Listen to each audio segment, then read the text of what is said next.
Hi, I'm Rob Slater. Welcome back to the Clearwater Safety Channel, where we aim to bring you practical solutions to your real world safety problems. If you're new to the channel, please make sure you hit the subscribe button to make sure you don't miss new videos as they're released. Also, make sure you check out the links to the companies we work with. Now, this video is for you local jobbing builders. It may be father and son, or daughter, a couple of brothers, or a couple of mates. Reason for this video is that I've had a couple of inquiries over the past few weeks from just this sort of company. They've had an accident on site and can I help?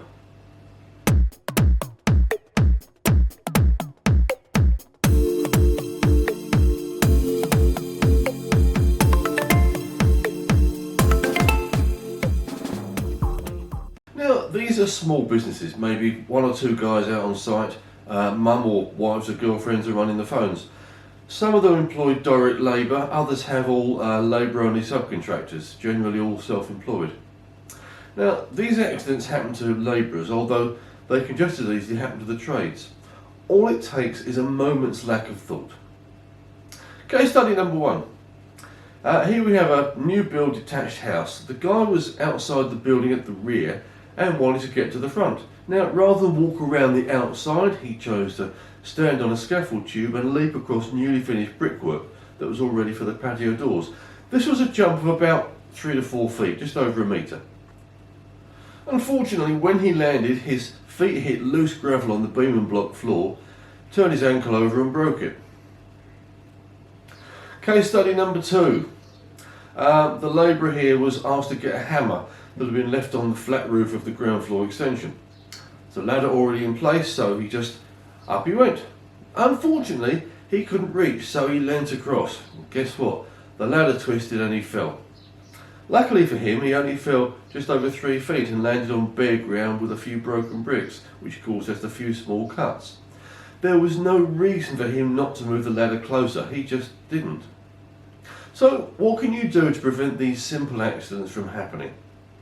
Well, the important thing to remember is that you as the builder, the legal term is principal or sole contractor, you have ultimate responsibility for everything that happens on that site once you've taken over.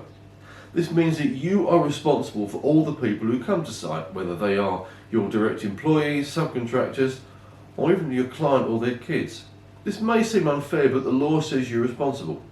This is why you need to make sure that people you employ are competent, both in terms of their trade, but also from a health and safety perspective. Now, obviously, you can't watch people 24 hours a day or stand over them while they do the job. If you're doing that, you might as well do it yourself.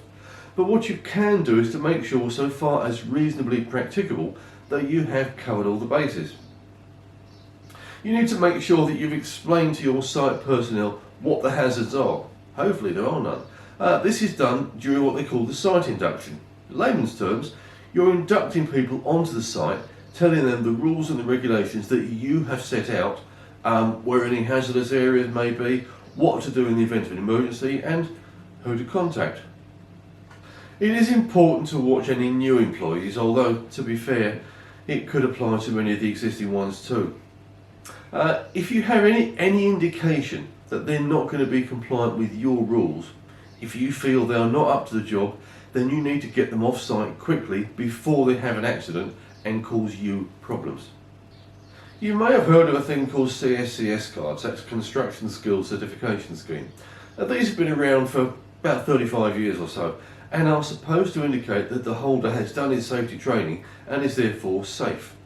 Although there's no legal requirement to have them, for several years now, it's been a requirement on many sites that all site personnel have a CSCS card relevant to their trade, including labourer.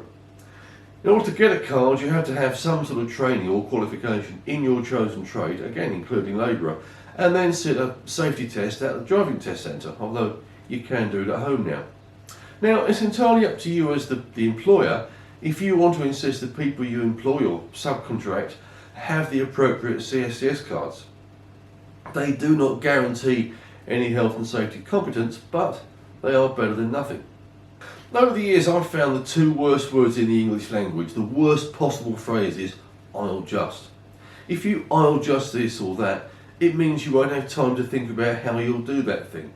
Is this the best or the safest way of doing it? And it's probably now you've taken a shortcut that it all will go wrong. No matter how much we try, we will never stop the sort of silliness that makes a guy jump from a scaffold tube or overreach from a ladder. But working together, we can try and make sure we've covered all the other I'll justs. So thanks for watching. Don't just do anything, and I'll see you in the next one.